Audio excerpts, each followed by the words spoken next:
Rutherford atomic model जो 1911 में sir Rutherford ने दिया बाय गोल्डफॉयल एक्सपेरिमेंट के थ्रू, जिसमें सर ने यही बात की थी कि एटम के सेंटर पे एक पॉजिटिवली चार्ज न्यूक्लियस होता है, बाकी उसका जो सारा पार्ट है वो एम्प्टी है, और इस एम्प्टी पार्ट में इलेक्ट्रॉन ऐसे रिवॉल्व करते हैं जैसे सन के सराउंडिंग में प्लैनेट्स रिवॉल्व करते हैं। तो हमने ये पढ़ा था कि सर से जब ये पूछा गया कि सर की ये वीकनेस थी कि जब कोई भी चार्ज पार्टिकल अपोजिट चार्ज से को सराउंड में मूव करेगा या कोई भी चार्ज पार्टिकल जब एक्सीलरेट करेगा तो उस दौरान वो एनर्जी इमिट करेगा, और एक टाइम ऐसा आएगा कि इलेक्ट्रॉन की एनर्जी ख़त्म हो जाएगी, तो इलेक्ट्रॉन जाके जिगजैग मोशन में जाके न्यूक्लियस में गिर जाएगा। लेकिन फिर भी इलेक्ट्रॉन न्यूक्लियस में नहीं गिरता, एटम स्टेबल होता है। तो उसकी वजूहात क्या हैं, और तो रदरफोर्ड इस चीज़ को एक्सप्लेन करने में नाकाम गया।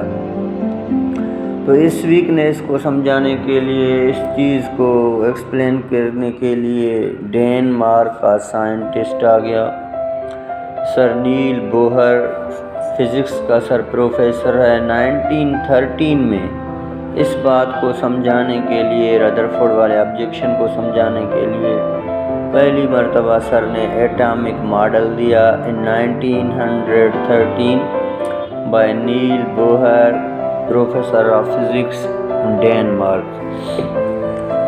तो सर ने अपनी पहले पास्टुलेट में बताया कि एटम स्टेबल क्यों है। अगर चार्ज पार्टिकल इलेक्ट्रॉन एक्सीलरेट भी करता है, एनर्जी भी इमिट करता है, तो एक टाइम ऐसा आएगा इसकी एनर्जी ख़त्म हो जाएगी और ये जाके न्यूक्लियस में गिर जाएगा। लेकिन फिर भी इलेक्ट्रॉन न्यूक्लियस में नहीं गिरता, वह एटम इज स्टेबल क्यों है। तो इस चीज़ को एक्सप्लेन कर दिया सर बोहर ने। नील बोहर कहता है कि एटम के सेंटर पे न्यूक्लियस मौजूद है, वो नील बोहर वाली रदरफोर्ड वाली बात। लेकिन सर कहता है कि एटम के न्यूक्लियस से कुछ डिस्टेंस पर अगर आप जाएंगे तो कुछ डिस्टेंस पे, एटम के कुछ डिस्टेंस पे एक फिक्स्ड पाथ मौजूद होता है, और इस फिक्स पाथ में सर ने कहा कि इलेक्ट्रॉन्स रिवॉल्व करते हैं। तो सर का कहना ये है कि न्यूक्लियस से कुछ डिस्टेंस पर एक फिक्स पाथ है और इस फिक्स पाथ पे इलेक्ट्रॉन्स रिवॉल्व करते हैं। और सर ने ये भी बता दिया कि इन फिक्स्ड पाथ के पास अपनी एक एनर्जी होती है। दैट्स वे सर ने इनका नाम एनर्जी लेवल रखा। क्या रखा? एनर्जी लेवल रखा। तो fixed path also called energy level. और सर कहता है इनकी जो एनर्जी होती है वो भी फिक्स होती है। अगर 2 जूल एनर्जी है ना इस एनर्जी लेवल की, तो सर कहता है कि ये हमेशा 2 जूल ही रहेगी। तो सर ने कहता है कि इलेक्ट्रॉन से कुछ डिस्टेंस पे, न्यूक्लियस से कुछ डिस्टेंस पे इलेक्ट्रॉन रिवॉल्व करते हैं, लेकिन इनकी जो इलेक्ट्रॉन की रिवॉल्व होती है वो फिक्स पाथ में होती है। और इन फिक्स पाथ को सर ने नाम दिया एनर्जी, क्योंकि इनके पास अपनी एनर्जी होती है। और सर कहता है इनकी एनर्जी भी क्या होती है? Fixed energy. इसी वजह से इसको नाम दे दिया सर ने फिक्स्ड एनर्जी लेवल्स या स्टेशनरी एनर्जी लेवल्स, क्योंकि इनकी एनर्जी जो है वो क्या है? कांस्टेंट है।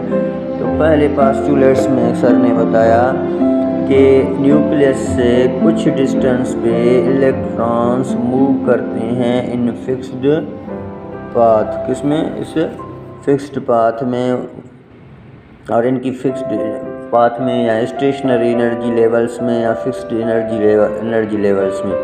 और सर ने कहा जब electrons in fixed energy levels में मूव करता है, तो इलेक्ट्रॉन जब मूव करता है, electrons in fixed energy levels में मूव करता है with fixed mass, fixed velocity, fixed radii and fixed energy. तो सर का कहना ये था कि electron revolve around the nucleus in fixed energy levels. All stationary energy levels with fixed mass, fixed velocity, fixed radii and fixed energy.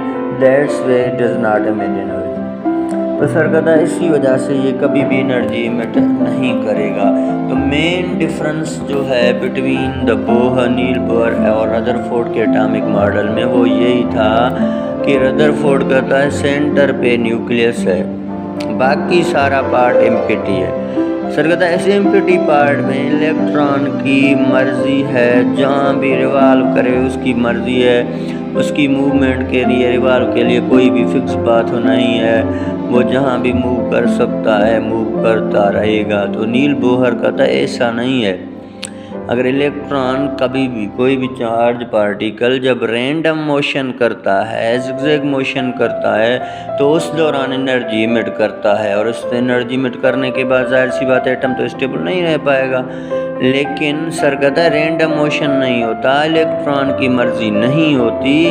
Electron nucleus से कुछ distance पर एक फिक्स पाथ में मूव करते हैं और इन फिक्स्ड पाथ का नाम सर ने क्या दे दिया, फिक्स्ड पाथ को फिक्स्ड एनर्जी लेवल्स या स्टेशनरी एनर्जी लेवल्स में मूव करते हैं। लेकिन इनमें भी इलेक्ट्रॉन जब मूव करता है तो उस टाइम उसका मास भी अपना फिक्स ही होता है, वेलोसिटी भी फिक्स होती है, रेडियाई भी फिक्स होती है, एनर्जी भी फिक्स होती है। तो हर चीज़ फिक्स होती है। इसी वजह से वो ना तो रैंडम मोशन करता है ना उनकी मर्जी चलती है।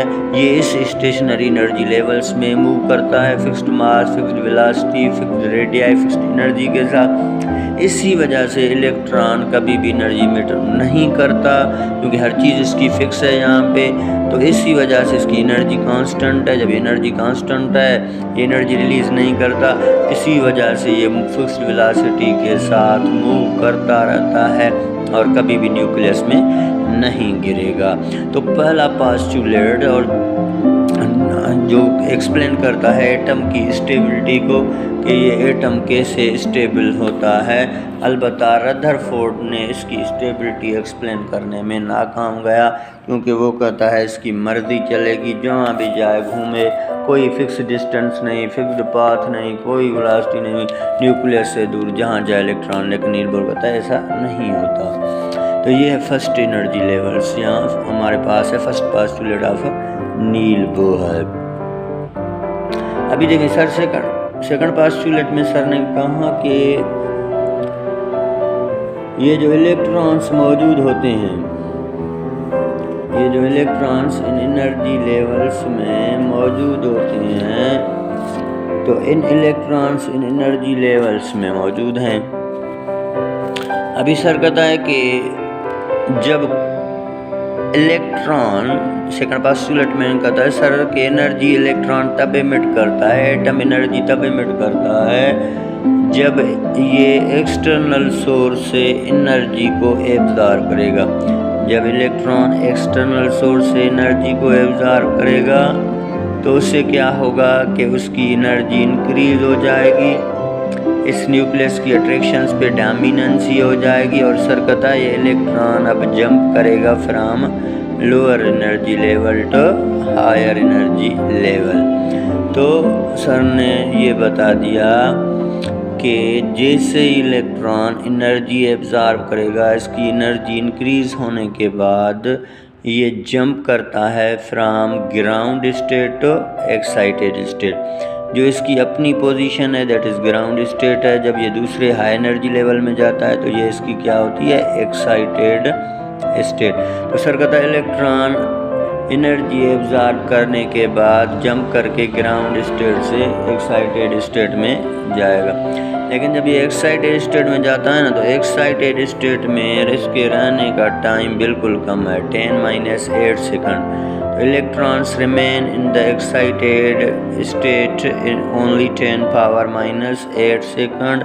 और जैसे ये वापस जाता है तो जो एनर्जी इसने एब्जॉर्ब की हो वो सेम एनर्जी अब इमिट करता है और ये एमिशन स्पेक्ट्रम बनाता है। तो इसी वजह से नील बोहर कहता है कि इलेक्ट्रॉन्स ग्राउंड स्टेट से एक्साइटेड स्टेट में जाएगा और एक्साइटेड स्टेट में तब जाएगा जब ये एनर्जी एब्जॉर्ब करेगा, लेकिन वहाँ कम टाइम रहेगा 10⁻⁸ सेकंड। फिर ये डी एक्साइटेड होगा, वापस आएगा, फिर इसने जो भी एनर्जी एब्जॉर्ब की वो एमिट करता जाएगा।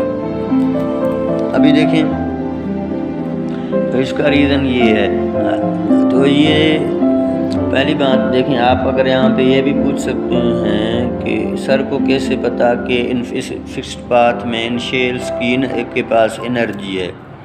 तो देखें, आप इस पोस्टुलेट से ये कॉन्सेप्ट ले सकते हैं कि इलेक्ट्रॉन जब अपना शेल छोड़ के दूसरे शेल में जाता है तो उसको दूसरे शेल में ये तब जाएगा जब ये कुछ अमाउंट में एनर्जी एब्जॉर्ब करेगा। जाहिर सी बात है, इनके पास एनर्जी है, एनर्जी डिफरेंस है, इसी वजह से तो इलेक्ट्रॉन एनर्जी एब्जॉर्ब करता है ना। अगर इनमें कोई एनर्जी नहीं होती, कोई एनर्जी डिफरेंस नहीं होता, तो इलेक्ट्रॉन की मर्जी होती वो यहाँ से यहाँ जाता, यहाँ से यहाँ जाता, नो नीड ऑफ एनर्जी।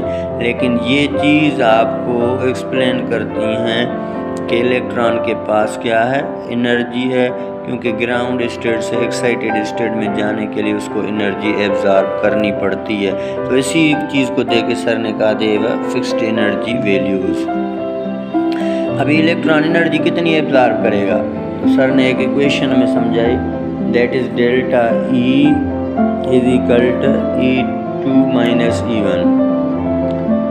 तो चेंज इन एनर्जी वही होगा, एनर्जी डिफरेंस वही होगा जो दो एनर्जी लेवल्स में एनर्जी डिफरेंस है। देखें, फॉर एग्जांपल सर कहता है कि ये आपके पास पहला शेल है, this is the first energy level E1, this is second energy level E2।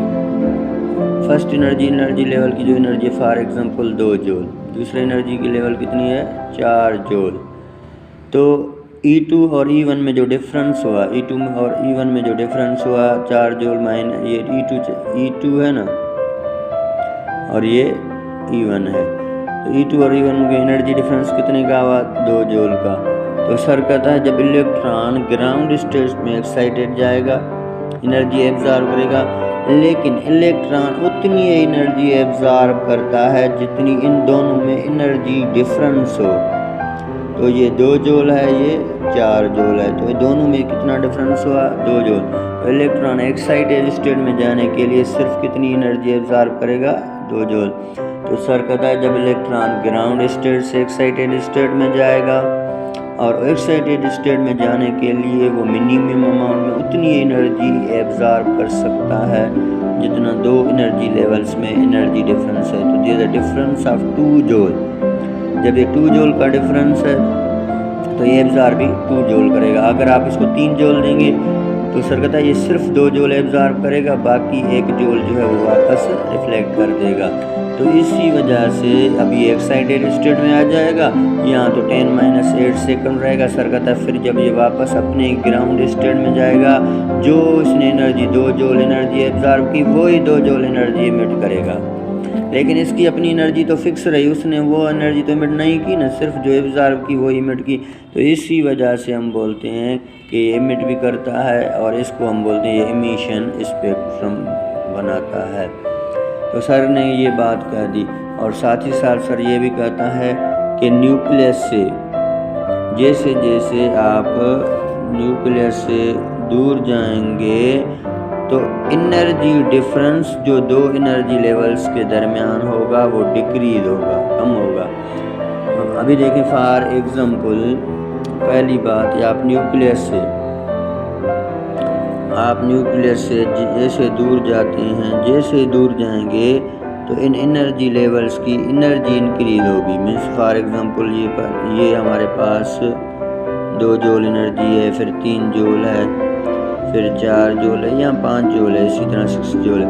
तो सर कहता है as you go away from the nucleus energy of energy levels increase, लेकिन उनके दरमियान ये जो एनर्जी डिफरेंस होता है ना ये डिक्रीज होता है। तो as energy value increase the energy difference between 2 adjacent energy levels is decrease. तो इसी तरह सेकंड पोस्टुलेट में सर नील बोर ने कहा कि when electron absorb energy it jumps from ground state to excited state, लेकिन एक्साइटेड स्टेट में जाने के लिए ये सिर्फ उतनी एनर्जी एब्जॉर्व करेगा जो दो एनर्जी लेवल्स में डिफरेंस होगा। उसके बाद ये सेम एनर्जी वापस रिलीज़ करेगा और इसी तरह ये अपना एमिशन स्पेक्ट्रम बनाता है। एक्साइटेड स्टेट में सिर्फ 10-8 सेकंड रहेगा। जैसे न्यूक्लियस के दूर जाएंगे तो एनर्जी जो है एनर्जी लेवल्स की इंक्रीज़ होती जाएगी, लेकिन उनके दरमियान जो एनर्जी डिफरेंस है वो डिक्रीज़ होता जाएगा। तो इलेक्ट्रॉन्स एक्साइटेड स्टेट में बिल्कुल कम रहता है, 10-8 सेकंड, वेरी लेस टाइम। तो इसका की वजूहात क्या होती हैं? एक तो अनस्टेबिलिटी। अभी अनस्टेबिलिटी क्यों है? सर बोर कहता है अनस्टेबिलिटी इस वजह से है क्योंकि इलेक्ट्रॉन जब अपने फिक्स्ड एनर्जी लेवल्स में मूव करता है ना, तो उसकी fixed mass, fixed velocity, fixed radii, fixed energy होती है। इसी वजह से ये स्टेबल हर चीज़ है। लेकिन जैसे ही इसने जंप किया from ground state to excited state, तो इसकी रेडियाई चेंज हो जाती है, फिक्स्ड नहीं रहती, वेरिएबल हो जाती है। और जैसे ही वेरिएबल हो जाती है तो उसमें अनस्टेबिलिटी आ जाती है। अब इस स्टेबिलिटी को बरकरार रखने के लिए, रेडियाई को फिक्स करने के लिए फिर से वो अपने एनर्जी लेवल्स में चला जाता है। तो इसी वजह से ये जो है एक्साइटेड स्टेट में भी कम रहेगा। तो this is the second postulate of Niels Bohr.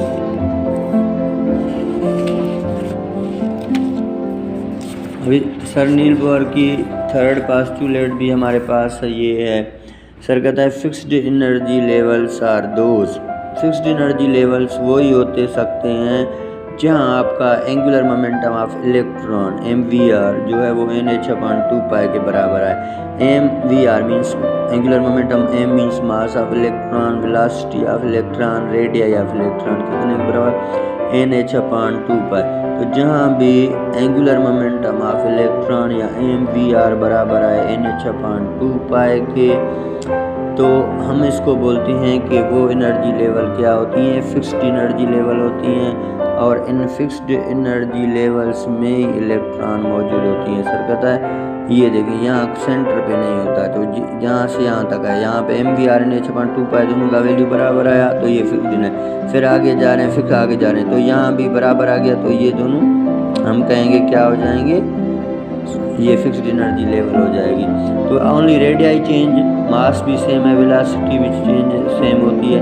तो इसी वजह से हम बोलते हैं जब MVR NH/2π के बराबर आ जाए तो उसको हम बोलते हैं फिक्स्ड एनर्जी लेवल्स बोलते हैं। तो ये आपके पास नील बोहर एटॉमिक मॉडल था जो सर ने प्लैंक्स क्वांटम थ्योरी की मदद से 1913 में दी, और इसी तरह एटम की पहली मर्तबा स्टेबिलिटी को एक्सप्लेन